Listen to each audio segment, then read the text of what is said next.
I can't describe it, but I felt like some part of Molly was still here.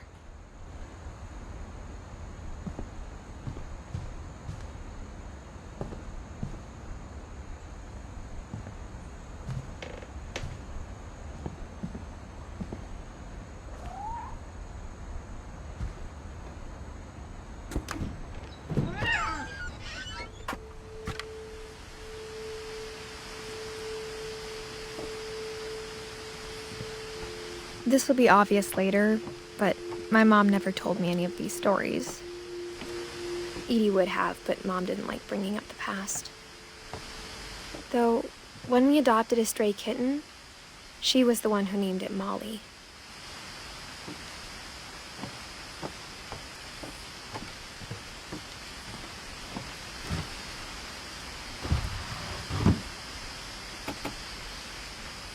I spent a lot of time in Great-Grandma Edie's room.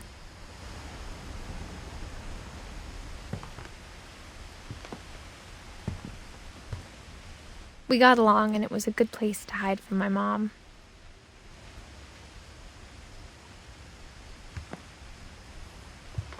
Louis died a week before we left, but Edie had already started to memorialize him.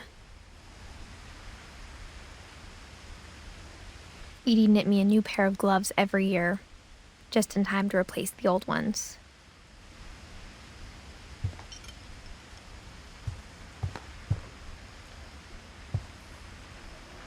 Edie gave a big interview about a mole man living under the Finch house. My mom was furious.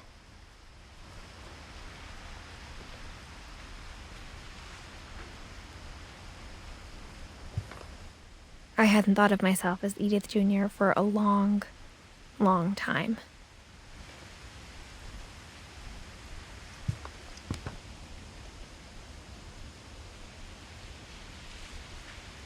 One summer, they evacuated the island, but Edie refused to go. For a few weeks, she was a celebrity.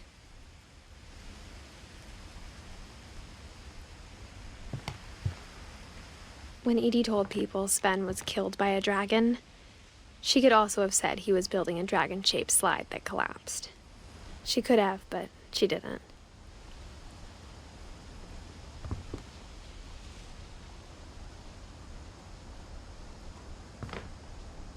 Even in her 90s, sometimes Edie seemed a lot younger than my mother.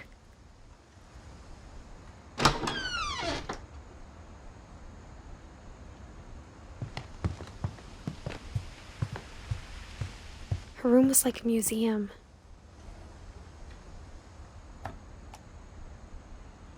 For 500 years, the Finches have been famous throughout Norway for their fortune and misfortune.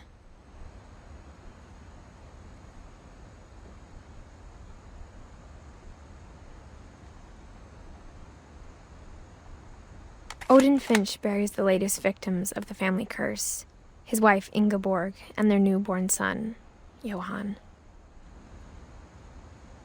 On January 7th, 1937, he set sail with his family and his house, hoping to leave the curse behind. But 40-foot waves off the coast of Washington send the house and Odin to the bottom of the sea. Odin's daughter Edie, with husband Sven and baby Molly, step ashore on their new home, Orcas Island. Odin Finch is the first to be buried in the new family cemetery. His daughter Edie is already dreaming of a new Finch house.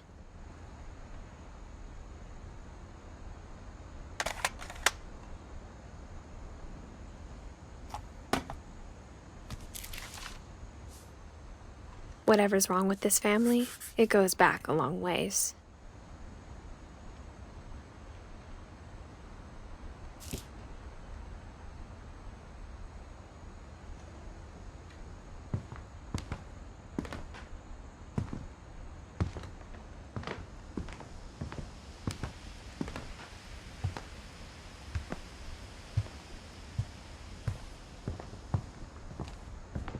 The only trace Grandpa Sam's first wife, Kay, left on the house was the pink bathroom.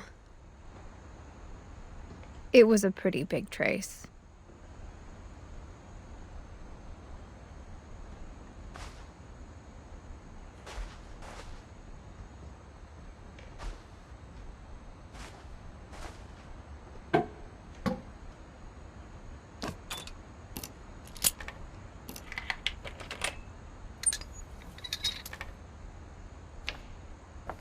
There's a secret in this bathroom. It's in the last place you would look. It isn't in the cupboard. It's hidden in this book.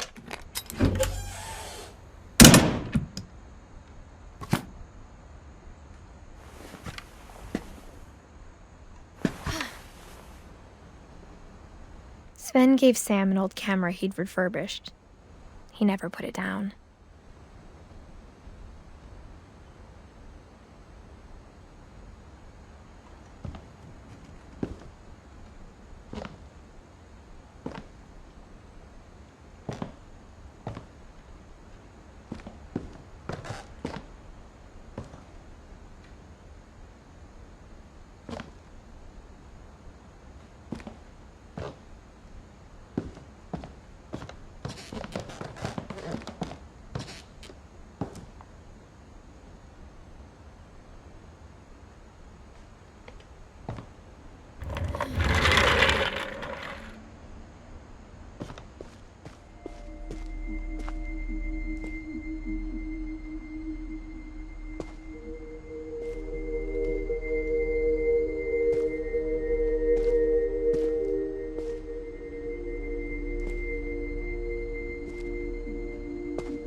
I knew Grandpa Sam had a twin, and that he never talked about him.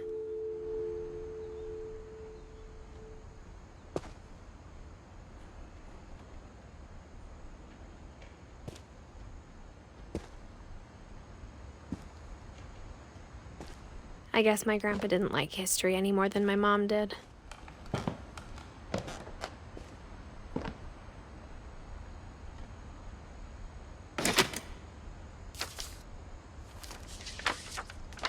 How I Want to Remember My Brother by Sam Finch. The thing I remember is that when he made up his mind, that was it.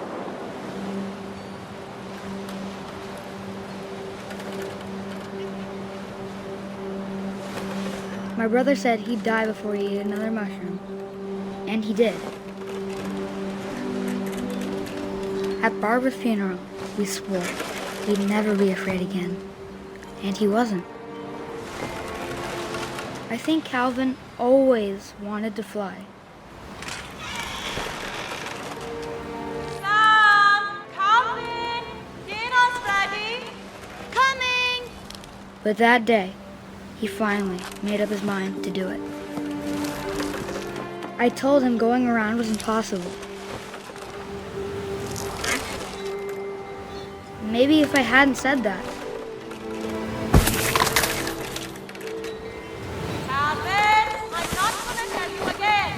maybe if the wind hadn't picked up, then maybe he'd still be here. But I doubt it. I think he'd already made up his mind. That's what I want to remember about my brother.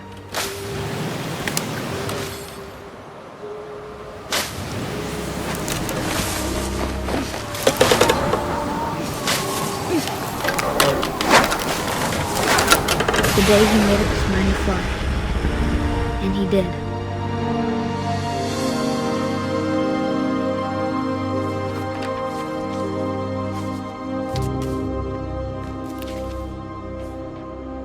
Calvin's story felt strangely familiar. When I was younger, I remember trying to do the exact same thing.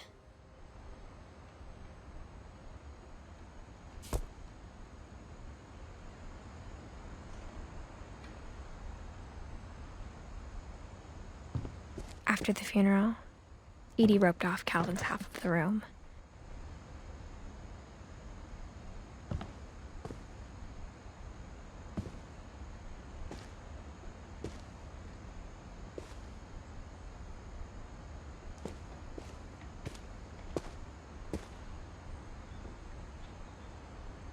Mom said Grandpa Sam enlisted at 18 and never set foot in the room again.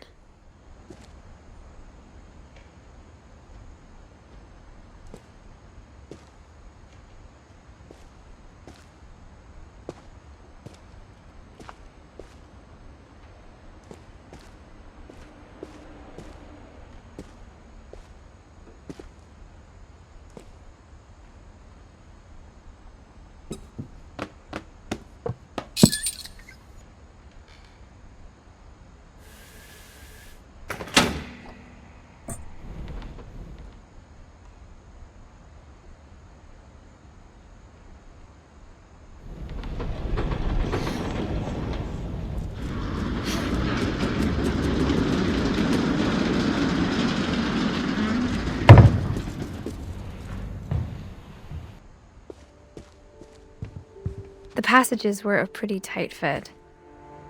They'd obviously been built for smaller hands and bellies.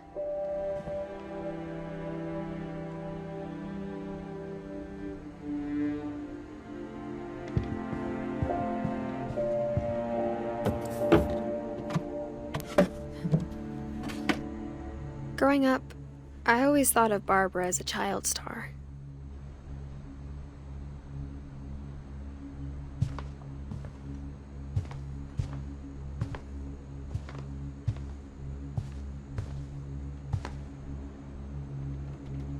I never thought about how hard it must have been for her afterwards.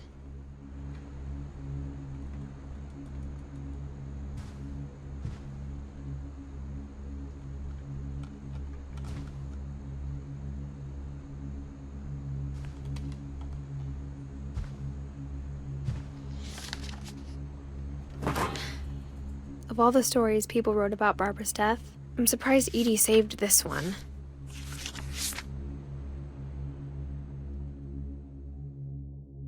Old Jack here with another ghastly tale inspired by America's most unfortunate family.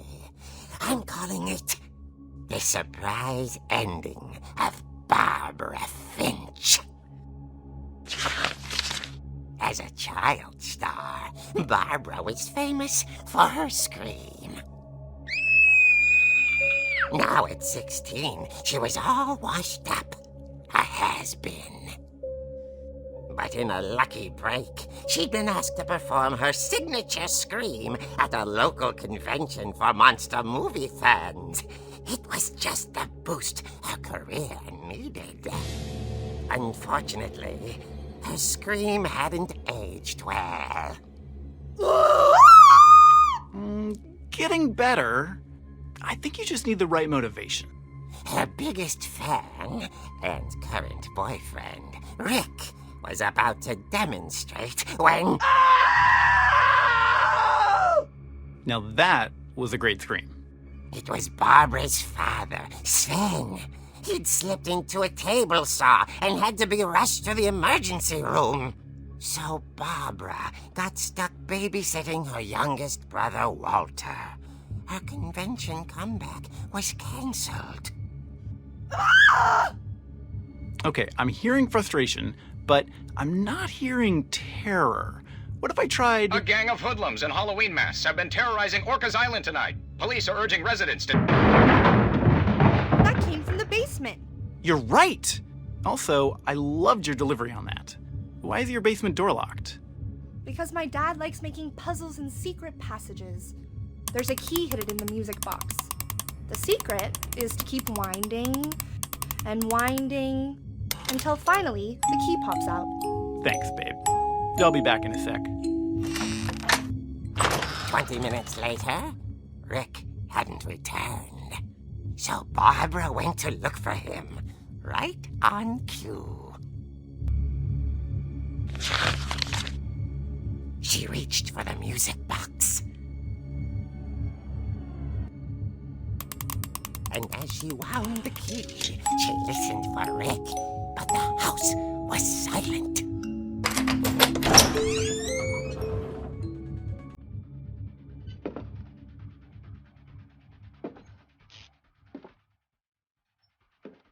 She found Rick's crutch and imagined the worst.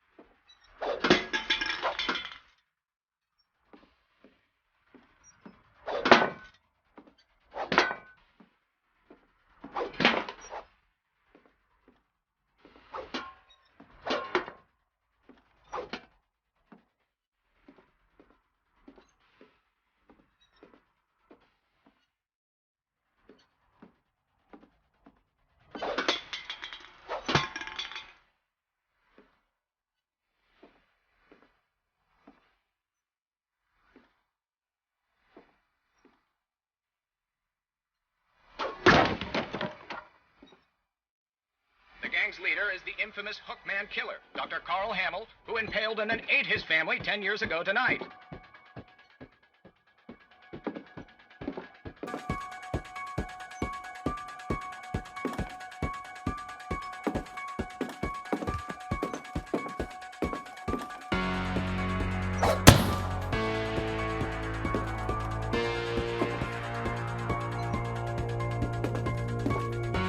old Finch rattled and grew still. Oh dear!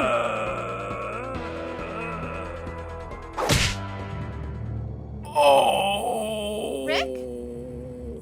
Barb, relax. I was just trying to scare you to help you find your scream. Well, I'm not scared, Rick. I'm furious. Then act furious. All I'm getting from you now is that you're hurt and confused and She threw him out, but she kept a little something to remember him by. Barb, have you seen my other crutch? And she was still holding it when she fell asleep watching the late picture show. Hours later... Barbara! Walter, what's going on up there? Ah! Okay, I'm coming up, but if this is a trick, you're dead, Walter.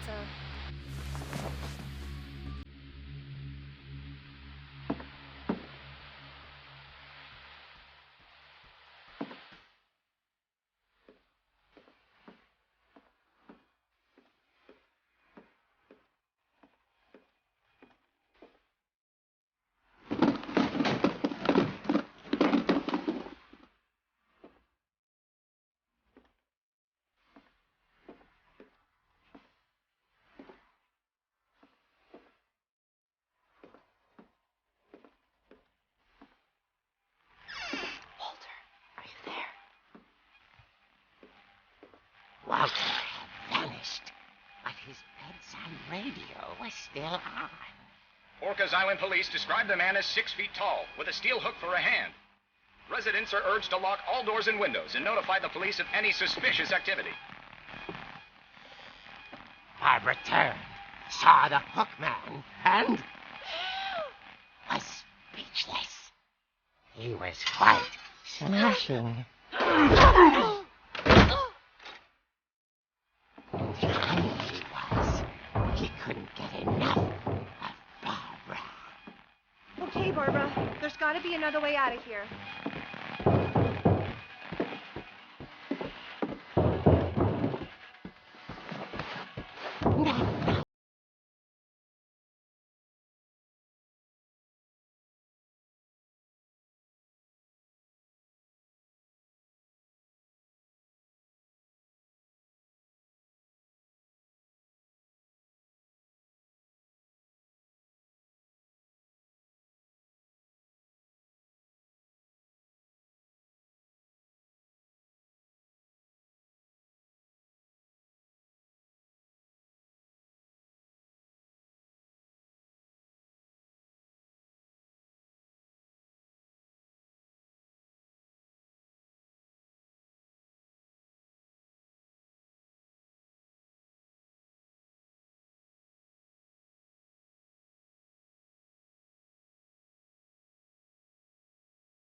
At the door, she heard whispering. It was coming from inside the house.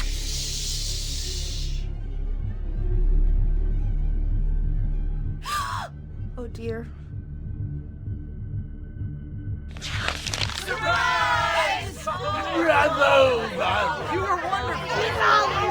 The monsters had come to surprise her. For Barbara, it was a dream come true. Then she saw what kind of monsters they were, and she realized what was about to happen. She was going to be famous. And with her final breath, Barbara Finch gave the performance of her life.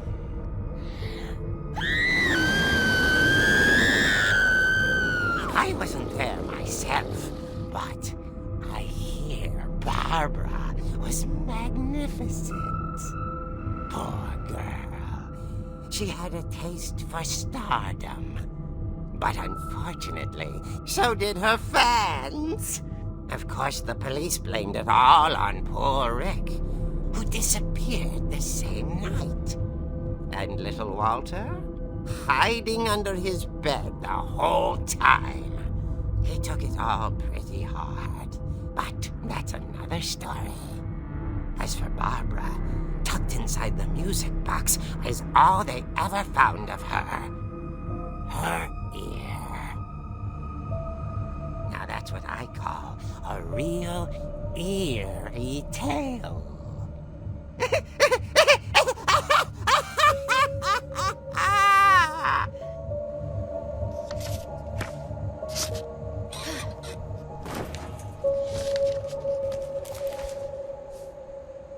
Edie told me all Barbara wanted was to be remembered, as absurd as that comic was.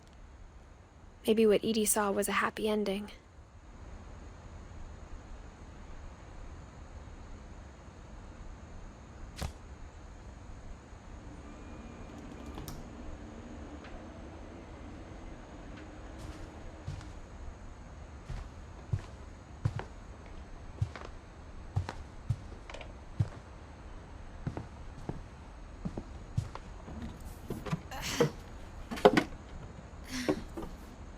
I guess now I know why Mom didn't like me playing with the music box.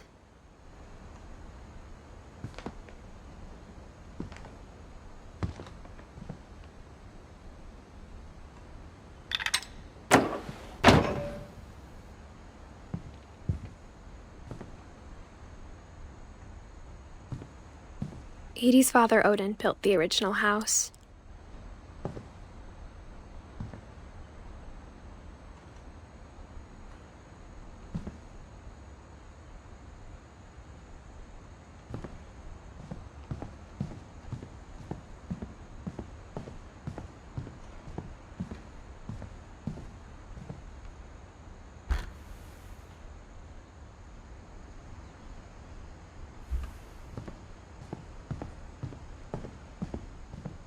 It's funny. All those times I played with the music box and never found the basement key.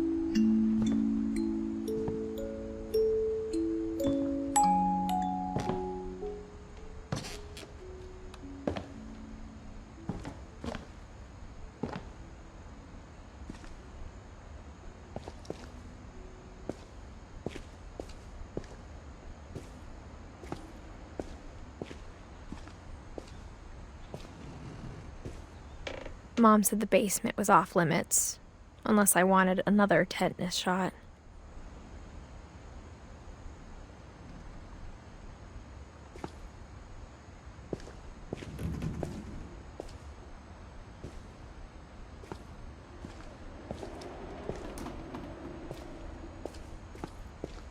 I saw Edie sneak down to the basement once, carrying packages.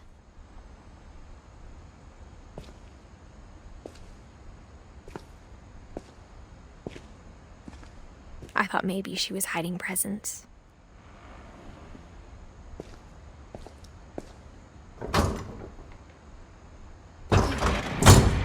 It turned out she was hiding a lot more than that.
I remember asking Mom once about where Walter had gone.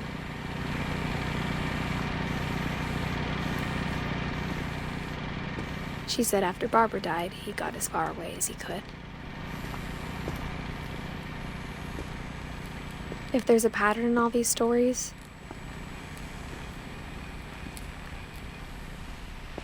I think it's that none of us has gotten very far.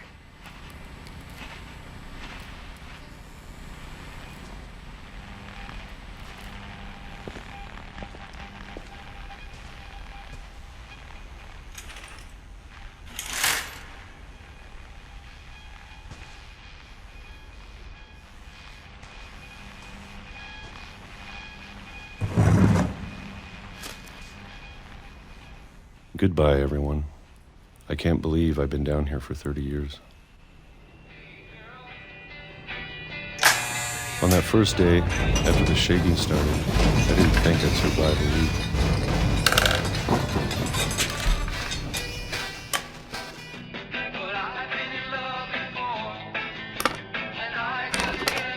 But after a few days, I settled into a routine.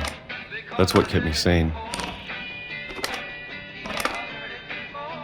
Having a schedule, living for today. I always expected to be dead tomorrow. But if you wait long enough, you get used to anything.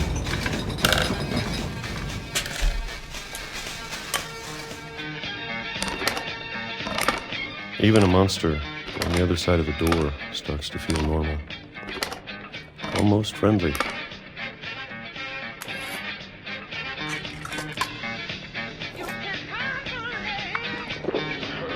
And then one day, everything just stopped. Whatever that thing was, it was gone. Maybe it got tired of waiting.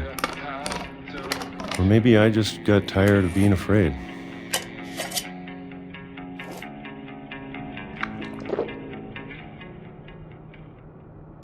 It's been a week now, the longest in 30 years. I'm done waiting. I have to leave while I still can.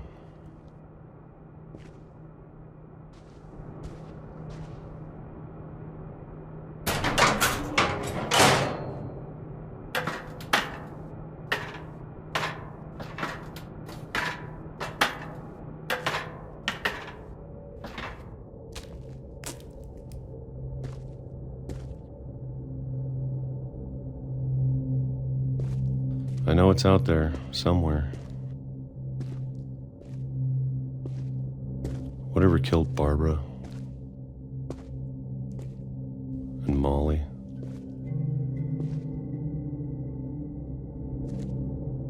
and Calvin.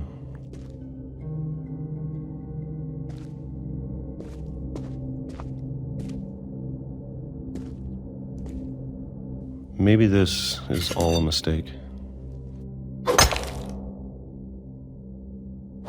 But I need to stop living the same day, even if it kills me.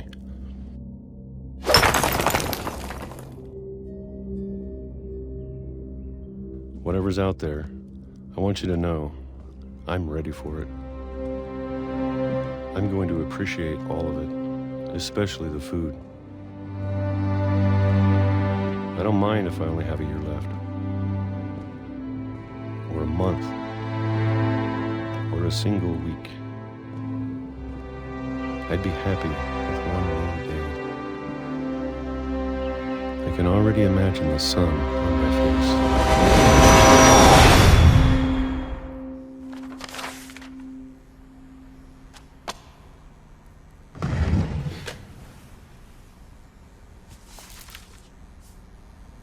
Walter died when I was 6.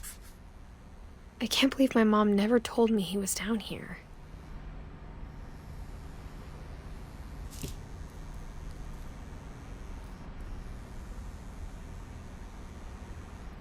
I'm sure my mom was trying to protect me.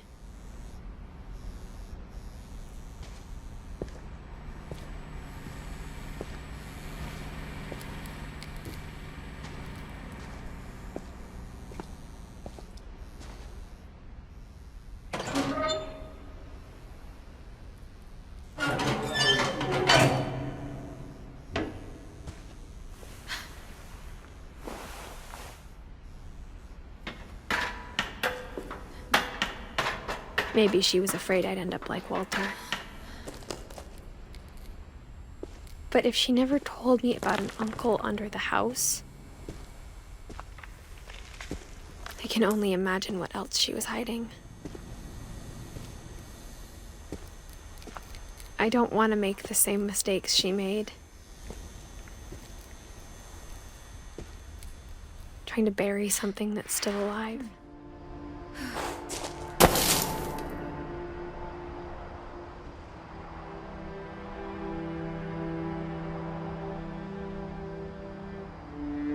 Now that there's only one of us left, or maybe two, I thought it was time I heard the stories for myself and found out what happened to everyone else. But now I'm worried the stories themselves might be the problem. Maybe we believed so much in a family curse, we made it real.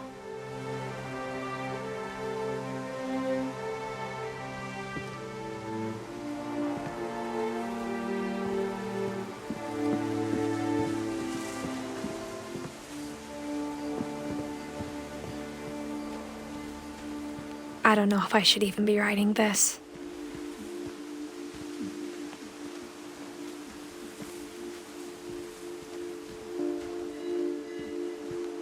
Maybe it'd be better if all this just died with me.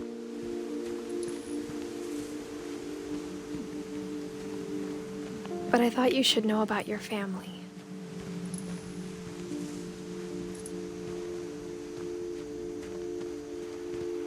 And the history you're a part of.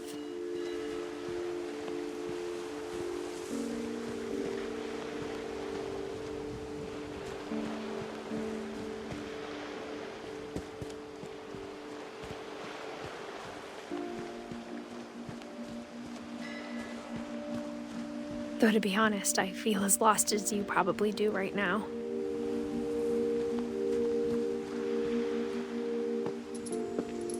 I think the people in these stories believed them, for what that's worth.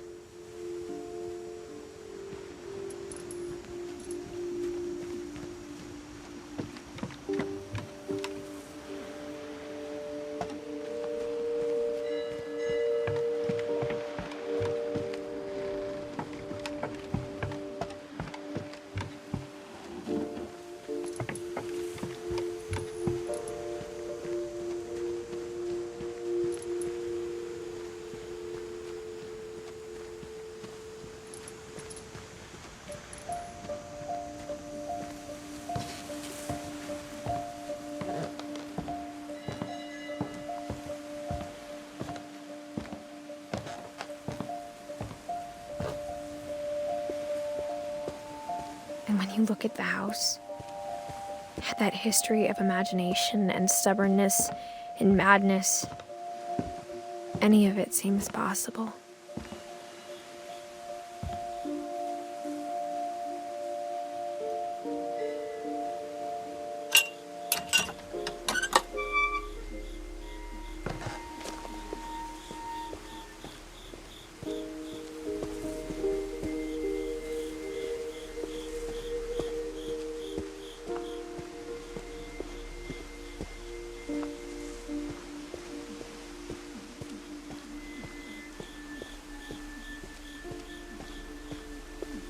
I think we've been surrounded by death for so long, we've just gotten used to it.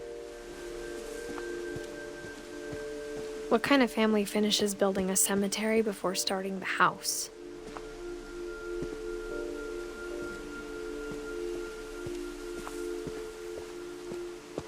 It's embarrassing for me to admit this, but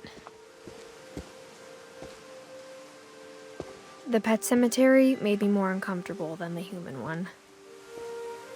3 of the gerbils were mine, and 2 had been my fault.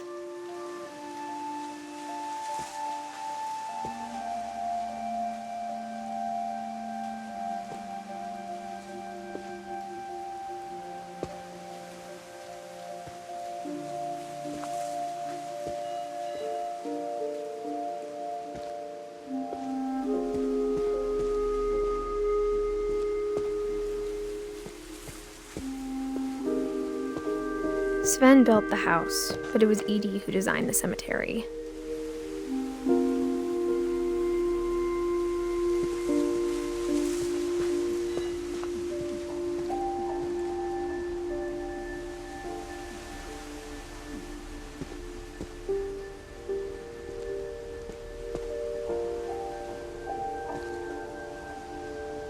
I'm sure Odin's monument had been Edie's idea. My mom was always trying to move on, but for Edie, the past never went away.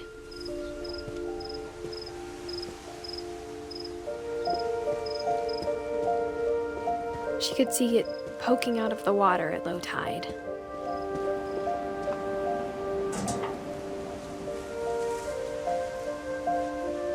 Edie said she dreamed about the old house every night.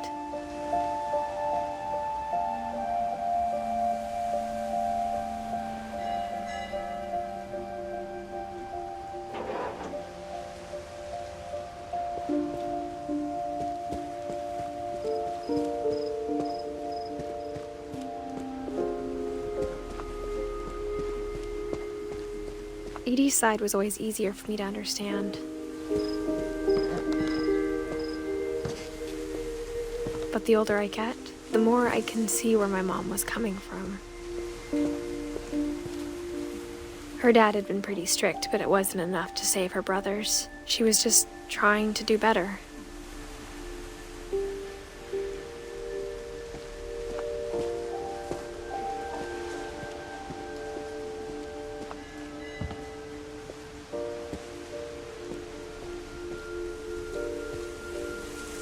She lost 2 of her brothers, just like I did.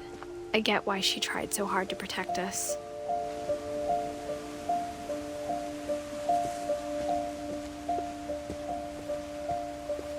There's so many things I wish I could ask my mom now. Part of me thinks this is what she wanted all along.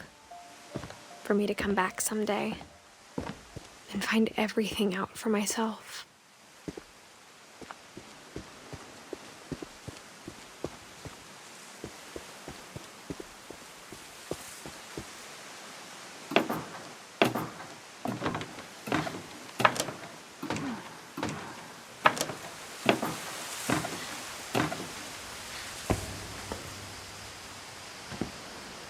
But looking back on it now,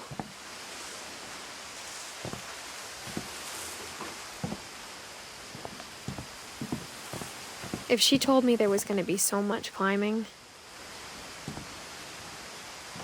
I never would have come when I was 22 weeks pregnant.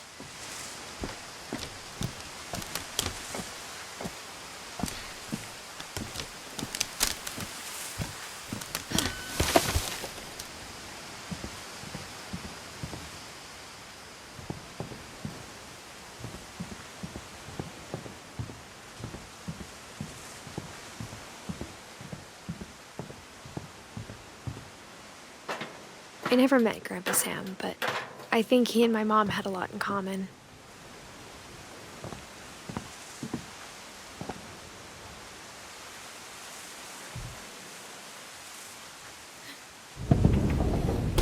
They were both pretty intense.